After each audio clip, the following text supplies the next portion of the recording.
Welcome to Behold. I'm Beth. Today, Craig and I have a very special guest. John Hatfield is one of our friends. He's also a longtime elder here at Arcade, and he recently took over as executive pastor. We're going to pick his brain about what it's like to be a Christian in the secular work world, but also how what he learned, his years of experience, and how they have transferred into seamlessly leading here at Arcade Church. It's a great show. Don't miss it. Here we go.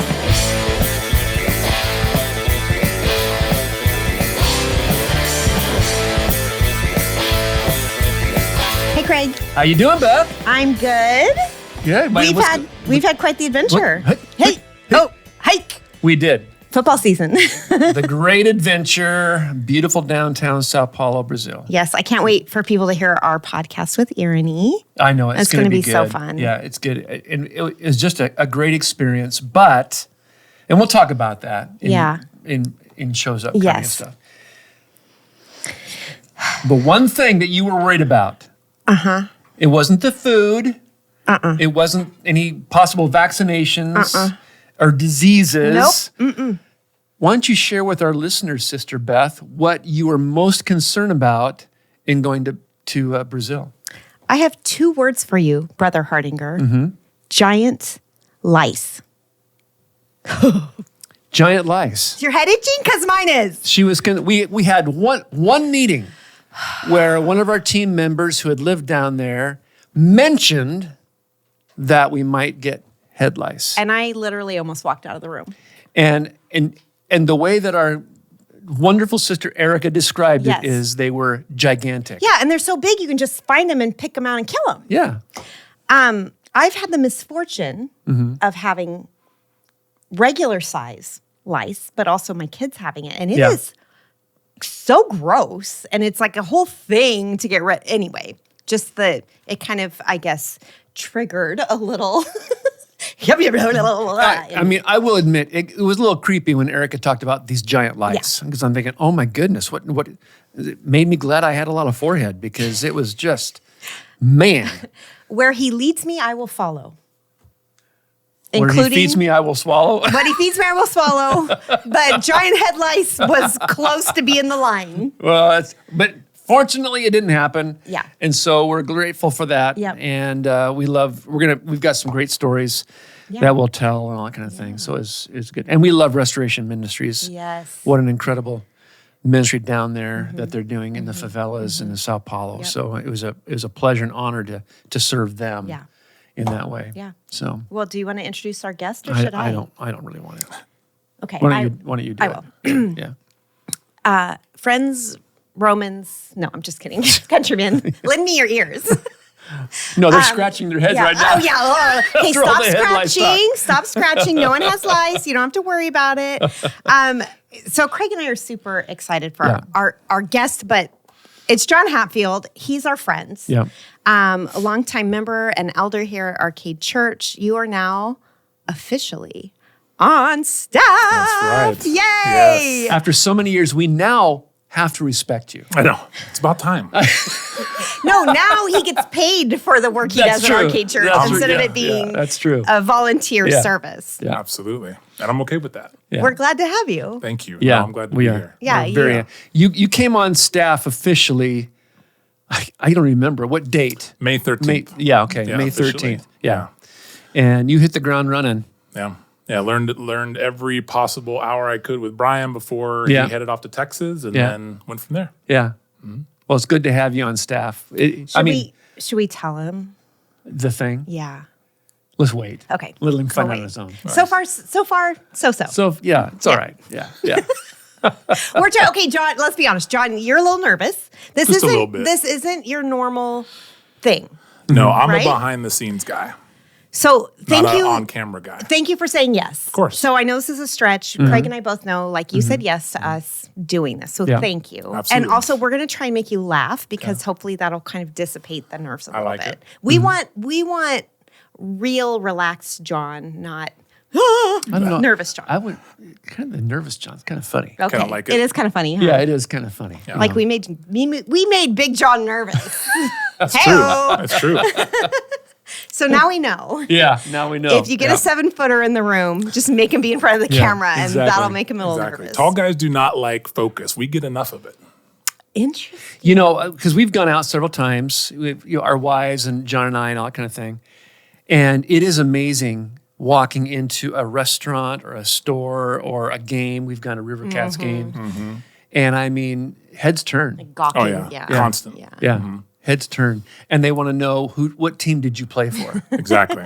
So what do you say? Do you just make up something? Oh, anywhere from shoe size to what the height is to if I play basketball. Mm-hmm. I've said things like I'm 6'12". I've said things like the weather's the same up here as it is down there. Yeah. You name it. Yeah. Ton of comebacks. You probably get used to that. I'm sure your wife, Heather, it's just normal for her. 100%. I notice it just because, we go out not that regular, but when we do, I notice that, people are, because most people haven't come that close to someone who's 7 feet tall. Exactly. Yeah.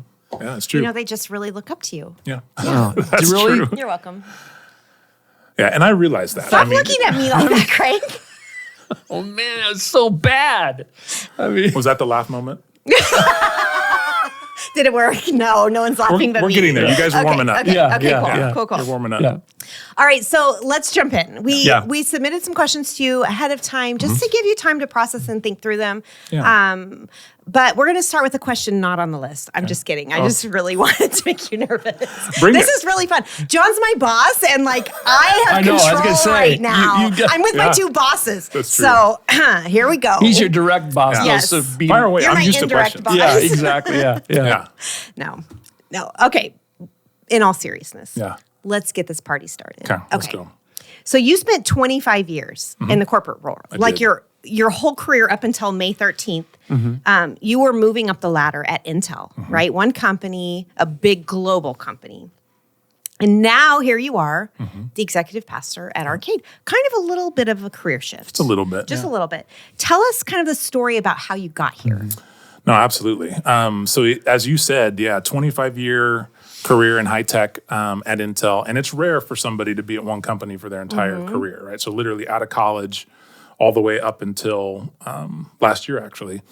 And during that time, the reason why I never left is because I'm actually very grateful for everything Intel taught me. So much of what I am today, who I've become as a leader, is because of the experience, the smart people there, and everything that I've learned over the years in sales and marketing operations. And so I'm very grateful to everything Intel taught me. And I knew early in the career that I had a real passion for developing people, right? Like even just new hires that would come in, I would coach, and I just loved doing that. I had a passion for it. And so 20 of those 25 years, I managed people. And I'd say 17 years of those 20 years, I served as an elder here at Arcade Church. Yeah. So there was a nice complement of leading at Intel and then leading at Arcade. And it was actually fascinating how much the two roles and the two worlds complemented one another.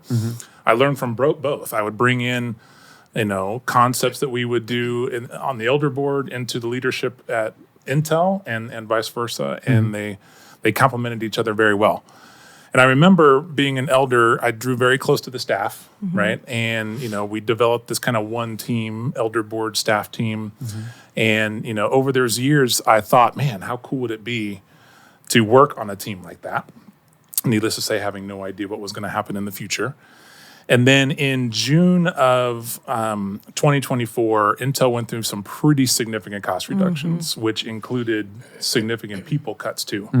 And so based on where they needed to get to, they offered these volunteer severance packages, and people who had been there at the company longer benefited with greater packages, right? Because it was based on tenure. So Heather and I prayed about this, and we felt like with the changes coming at Intel and some of the writing on the wall where the culture and the team influence that we had built was going away, it felt like my season there was coming to an end. Yeah. And so prayed with Heather, and we felt massively at peace that we don't know where God is going to lead us, but we know that my time at Intel is done.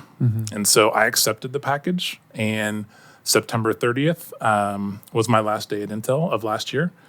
And we took a time of sabbatical where we just rested as a family through the end of the year. And I said, all right, hey, because of the package, I'll start looking, early 2025 for what's next. And this is the first time I've ever experienced like this in my life because, like I said, I've had a job since coming out of college. Yeah. And I had no idea where God was going to lead me. So the search started in early 2025. And then I'd probably say as we went into March, April, I was looking for something that was more local, community-based, had more of an eternal purpose, right? I was kind of done with the 24/7 global impact. Produce. Exactly. Yeah. Results, fast pace of, hit revenue, et cetera. So I ended up actually getting in touch with this nonprofit that I was actually getting very, very close to a possible hire as we were heading into April. And then Craig called and he presented an opportunity. Yeah. And with his opportunity, obviously, history is written at that point, but it was obviously something that was never on our radar, didn't expect, complete surprise. But the perfect marriage of what I did at Intel, my 17 years of eldership, the staff that I love, the church that I love. I mean, Heather and I got married here. My 3 kids grew up here. Yeah. All of my spiritual development, leadership development has been here. So unbelievably blessed and grateful to be here. And when I look back, I'm actually surprised at how this was obvious to God the entire time. Yeah. But it was quite the ride for me. And I wish I could say it was calm during the entire time, but God had a plan for me and he delivered on that plan. Yeah. I was thinking as you were talking about when a few years ago you were leading the elder team, and that was when I became a director, and so I was invited to these elder meetings, and you started this one team. Kind of, it was like you were beating the drum of one team. And I look back on that, and it was like the Lord was seeding the staff to trust you, right? And then here you are. We've already had this trust built. First of all, you're known. Like your kids have been in our ministries, and you and Heather have served in all across the board. And but knowing that, a few years ago, unbeknownst to any of us, that you'd be on staff, you were already building bridges between the staff and the elders. Absolutely. Which is God's hand, right? 100%. Yeah. Yeah, it's amazing. Well, and I think to that point, I think that's one of the reasons why, when you started on May 13th, it really was a seamless transition from Brian's leadership to yours. Different leadership styles, but your experience and track record of developing people, I think what you're saying is we'd already experienced that. Right. And so it wasn't a new message. Right. It was the same thing that you were teaching and leading in when you're chairman of the board, kind of thing. Right. And so that's really why I wanted to hire you, is to get you not to be chairman anymore, because I'm tired of you being my boss. Now it's now I have to work payback, for you. buddy. Yeah. Oh, how the turns have tabled. Isn't that what he says? You could say that again. So, spill the tea, you guys. Yeah, no, What's happening? No, it's been enjoyable to have you Thank on you. staff and Yeah. stuff. Do you want me to ask the next question? Sure. Okay. Because of your corporate training and all the experiences of managing people and things, is there anything that in a bite-sized piece that you would want a church staff to understand that you learned in the corporate setting? Yeah. I think a couple things come to mind. One is when you work at a large corporation the size of Intel, you have to work effectively as a team. You have to act fast. You have to adapt, because in high-tech world, if you don't, competition beats you. Yeah. Right? Customers aren't happy, you name it. And so from day one, your DNA is to collaborate as a team. And I think in churches and in ministries, it's actually very easy for ministry leaders to kind of silo themselves. Oh, yeah. And you got to be more intentional. What? And so, yes. At right? other churches. Yeah, Other churches. I'm sure. Yeah, I'm sure right. it is. Yeah.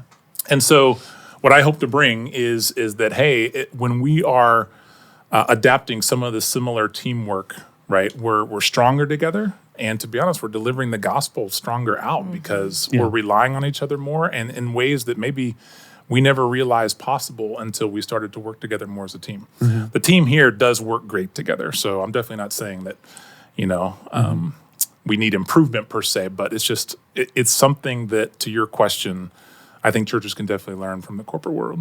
Well, and I think too that if that what you just said goes unstated, then we do end up in Yes, silos. yep. We hear things like stay in your lane and all Right. that kind of stuff. Right. And I like the idea that we have one lane and we're always in each other's lane. Yes. Exactly. And at least from my perspective, it rarely gets irritating. In fact, Yeah, rarely. Every once in a while. Sorry. you'll take Look, that I made out. John laugh, You'll, too. you'll edit that out, right? Hey. But we are in each other's mess a little bit as far as vocation is concerned, and I love that kind of an atmosphere. Yeah. But it can be easy that you retreat in with family ministries, your cocoon, the preaching ministry certainly, family adult ministries. It can happen. 100%. It can happen. And I think the other one that I would do would be, or that I would recommend is, companies are very good at driving efficiencies and process development, because if you are constantly pushing for efficiencies, your costs are going down, your profit margin's going up, and your stock price goes up, right?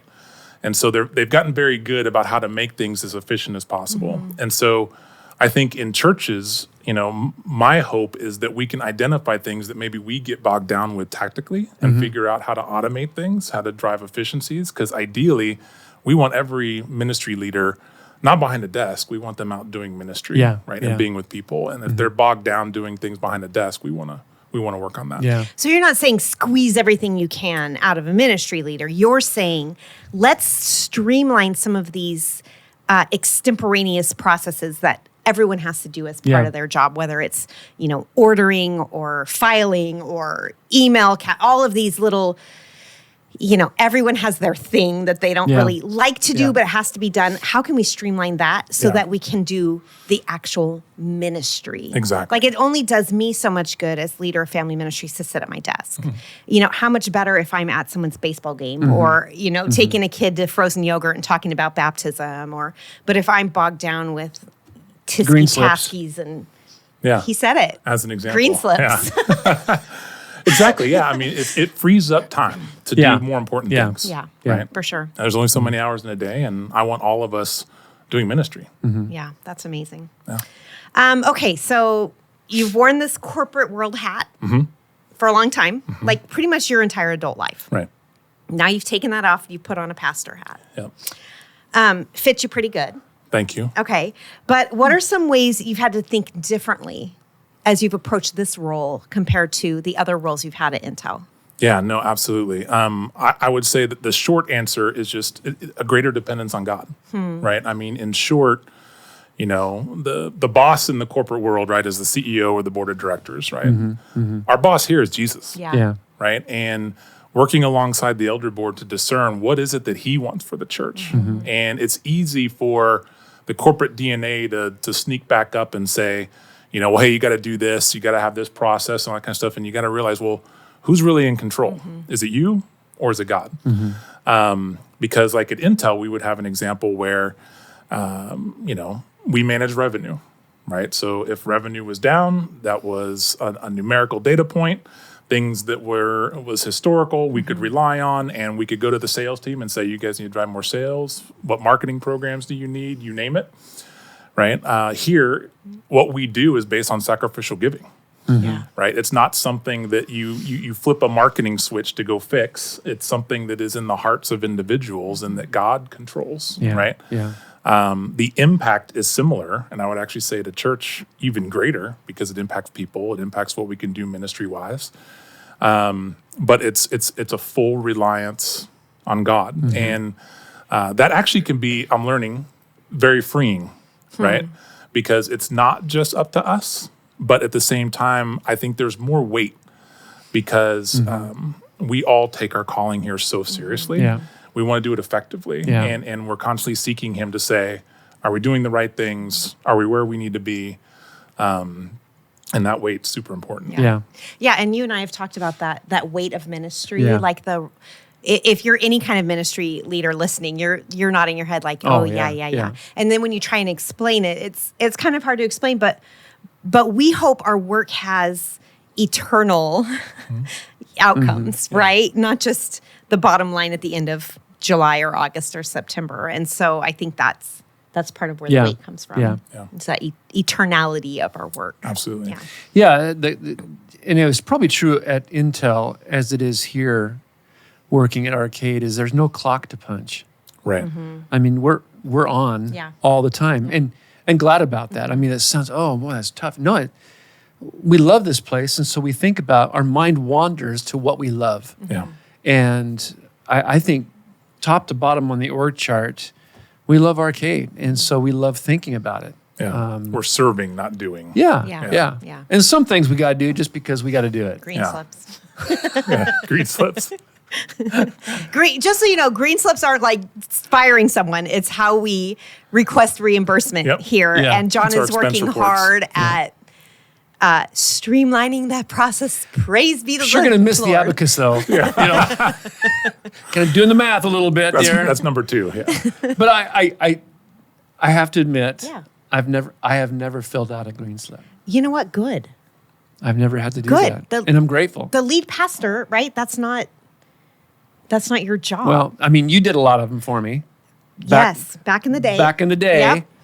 and And I that think was my job. it was your job. But now I think you And I have went someone. home cursing. Oh, did I say that out You loud? said that out loud. Yes, you did. You've But- had amazing and- admins. but- Yes, But but now I I have. have someone on my team that does That does for me. you. Yep. Yeah. Yep. It's valuable. It It's, is. it's Yeah. very important. Yeah. Craig, What? behold, grab bag time. You know, even though we've only done this a few times, I'm always. Why am I nervous? I don't know. Take a deep breath. I know it's just because Ruth. There's a She has a there's little a wicked place in her. little sparkle in her you know, eye, a little and- twinkle in yeah, her eye. and she's grinning right now, which is very disturbing. It's so fun, isn't Yes, it? it Okay, is. you ready? Okay, yeah, I'm 3, ready. Yep. 2, 1. Go. Here we go. Category countdown. Go back and forth naming one item from the category each. No repeats, 3 seconds per turn. First to hesitate or repeat loses. Category, women of the Bible. I have no idea what you just said. Okay.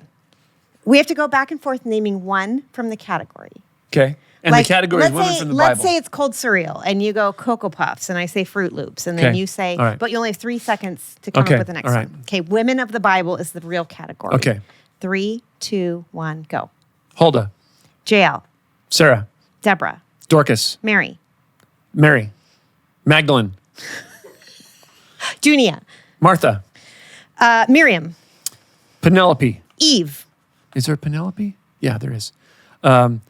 Priscilla, Phoebe, Lydia, Sarah. You already said Sarah. Sarai, the harlot of Babylon. Craig, Rahab, Who? Rahab, Eve. Tamar. I already said Eve. You did? Yep. Hannah. Did you hear Tamar? No. Tamar, Oh. Rebecca. Peter's mother-in-law. What? No. There's got to be a name. Oh, is that in there? Oh. It says go back and forth naming Peter's one item. No, one item. You said the whore of Babylon. I said harlot. I'm sorry. Harlot. Harlot. Makes it so much better. Okay. Peter's mother-in-law.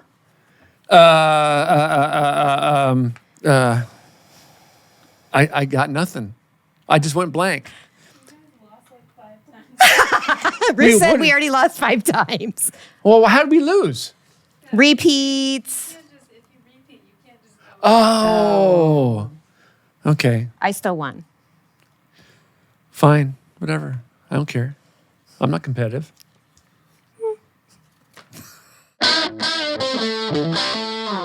All right, you want to go for the next one? Yeah. You know, you and I have had a lot of conversations. In fact, I mean, I know you two are friends too, so you probably have talked about this too. I'm always curious to ask, what is it? This sounds like a superficial question. I don't mean to be. What is it like to be a deliberate, purposeful, conspicuous follower of Christ? I mean, not in Christian by name, but you are a follower of Christ in an industry where you're a minority, I'm guessing. Absolutely. And in many cases, and I can't speak for Intel because I don't know, but in many cases where you are encouraged to not live out your faith in a very deliberate or visible way. What did you experience a lot of that? And if so, what was that like? I did. So it was And I know you had a opportunity- great, I know Yeah, Intel yeah. was very good to you. Oh, And so, 100%. Yeah, no, I was actually blessed. I had a management team and organization where I never had to pick between my faith or a particular task, which I'm very grateful for. That was the organization that I was in was ethical and did the right things right, which I can't say that about all companies. Yeah. But to your question, I would say that the differentiator is the opportunity to bring a leadership style into the corporate world that is not the norm. Like you said, it's the minority. And that's servant-based leadership, which is what Jesus created for us and what Jesus modeled for us, right?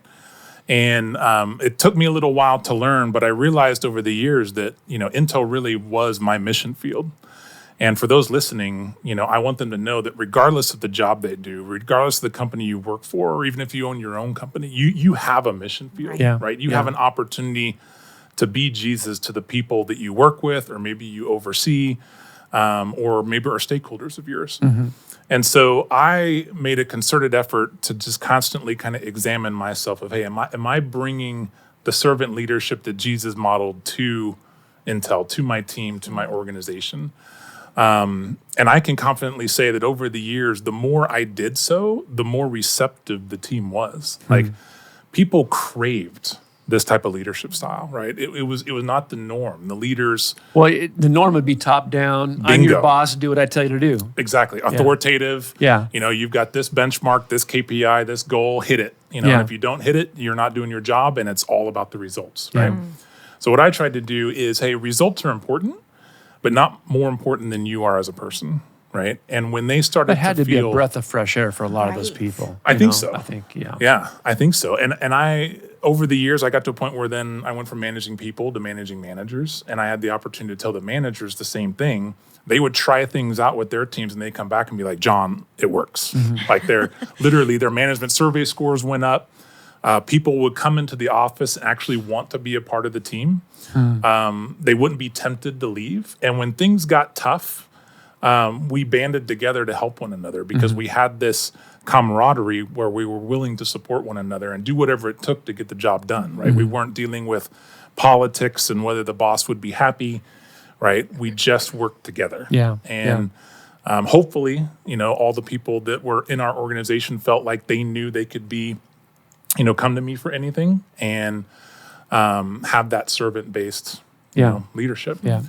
Now there were times when when things got tough. Back on your challenges question, eyes were on me, right? And some knew what I professed, and they would watch and see, okay, how does John react in this, right?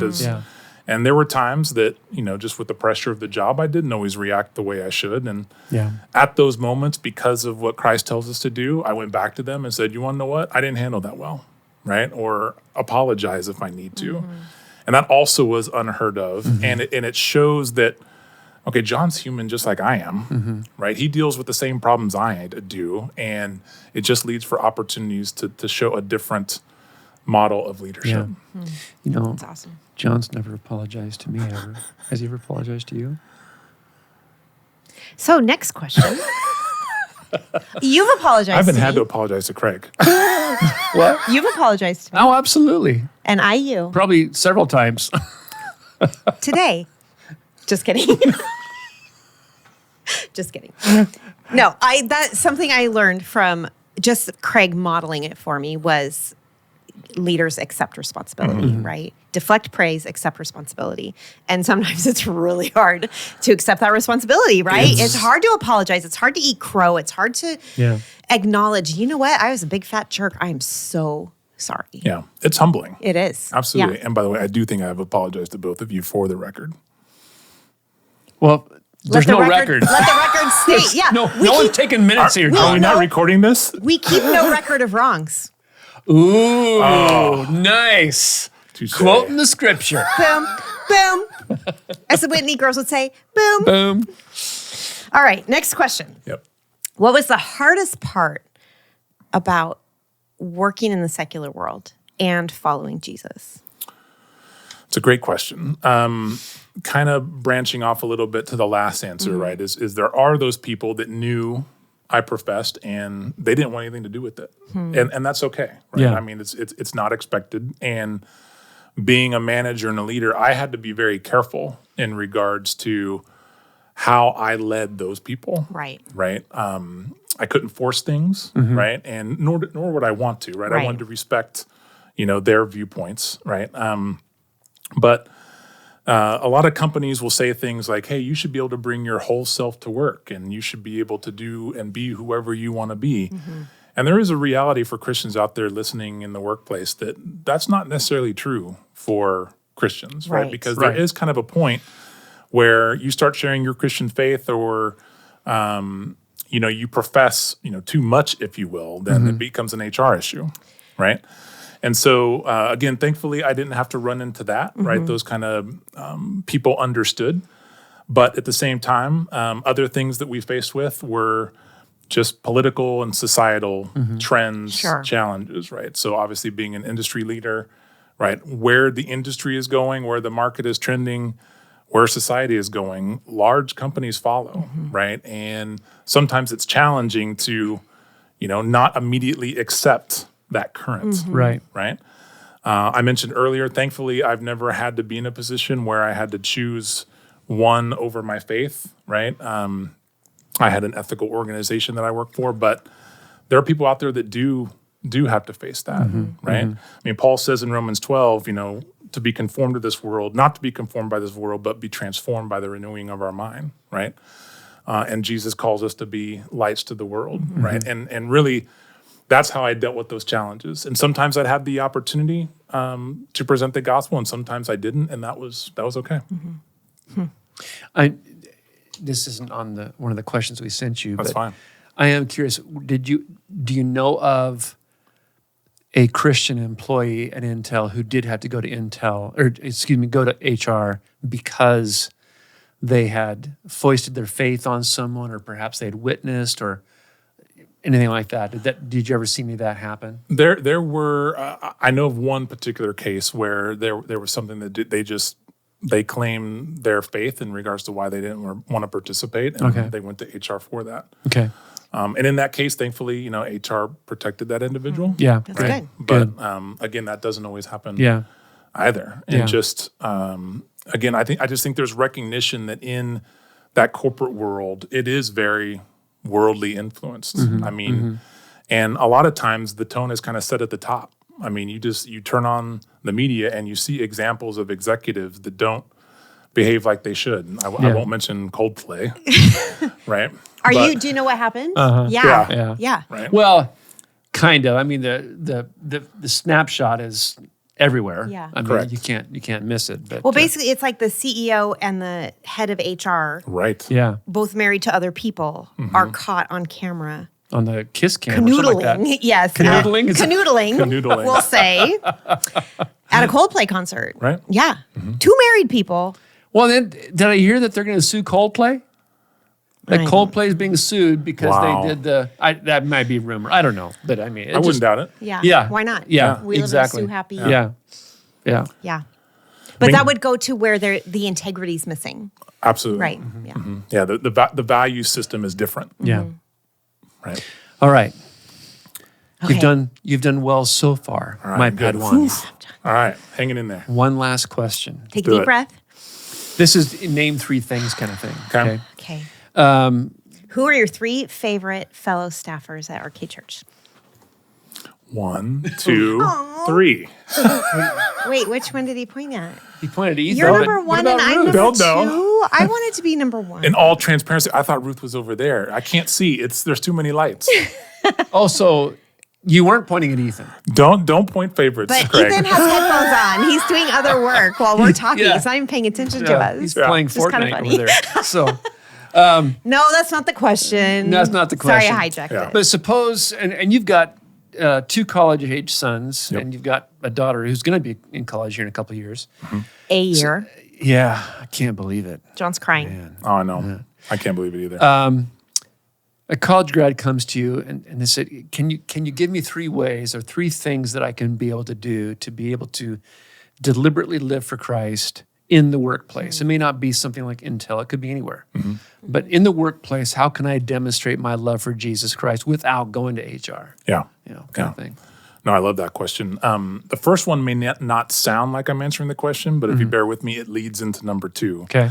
So the first one is network with as many people as possible. So literally, when you start, learn what everyone does, reach out to stakeholders, understand different aspects of the business that you're in, the company that you're in, the customer, the vendors, you name it, right?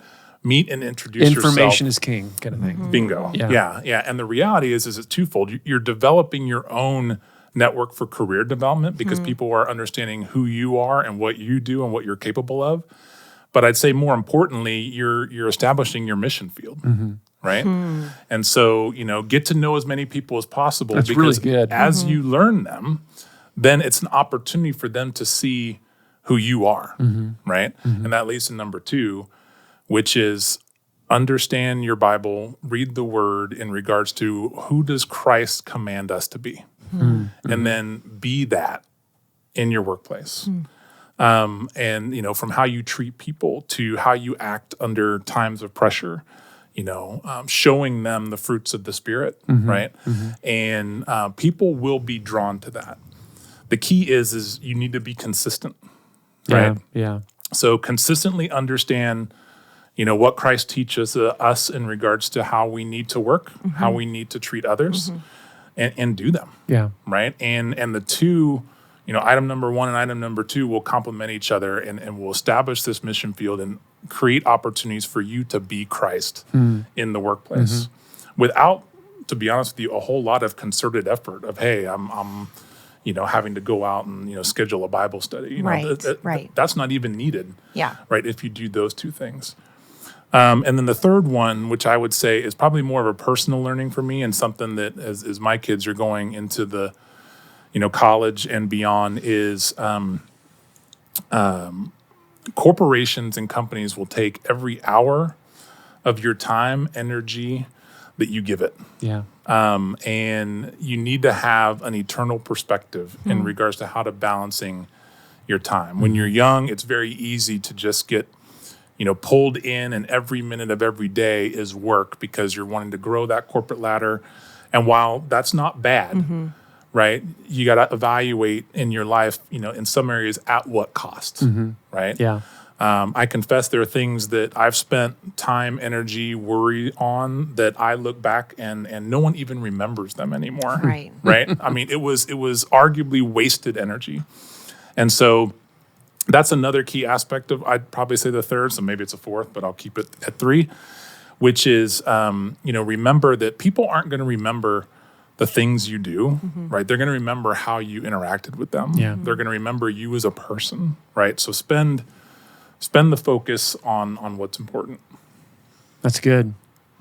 That's good for any Anyone. walk of life. Yeah. Absolutely. Yeah. That's good. Yeah. Well, and we said college grad, but I'm thinking of someone who's decides they're going to be a firefighter or Yeah. a welder or Yeah.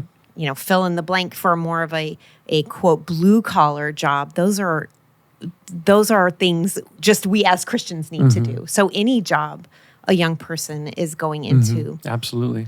all of those things would be good for their Christian walk in their career. 100%. Yeah. Awesome. All right. What grade do we give him? Oh, A+. Come on. Really? Wow. A+. Wow. Hey. Yeah. Excellent. I'll take it. Yeah.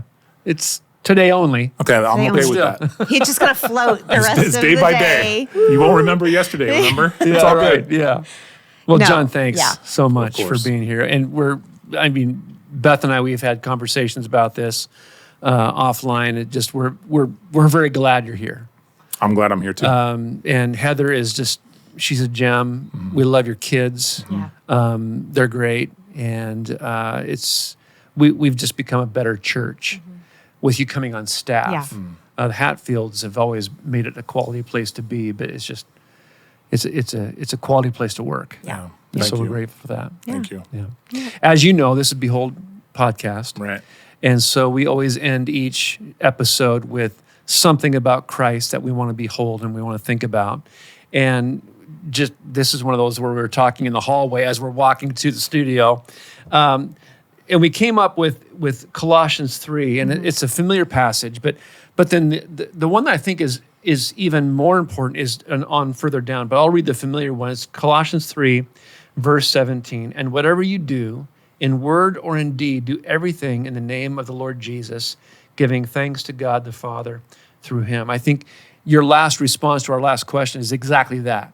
In essence, you're telling a college student, whatever you do, do it for the glory of God. Absolutely. But then further down, verse 23, towards the end of the chapter, Paul writes, whatever you do, do it from the heart as something done for the Lord and not for people, knowing that you will receive the reward of inheritance from the Lord. You serve the Lord Christ, for the wrongdoer will be paid back for whatever wrong he has done, and there is no favoritism. And that's probably the more obscure section of that, just because verse 17 is so great. It's like a nugget. Yeah. But I think it's so important that whatever we do it from the heart. We do it out of an affection for Christ.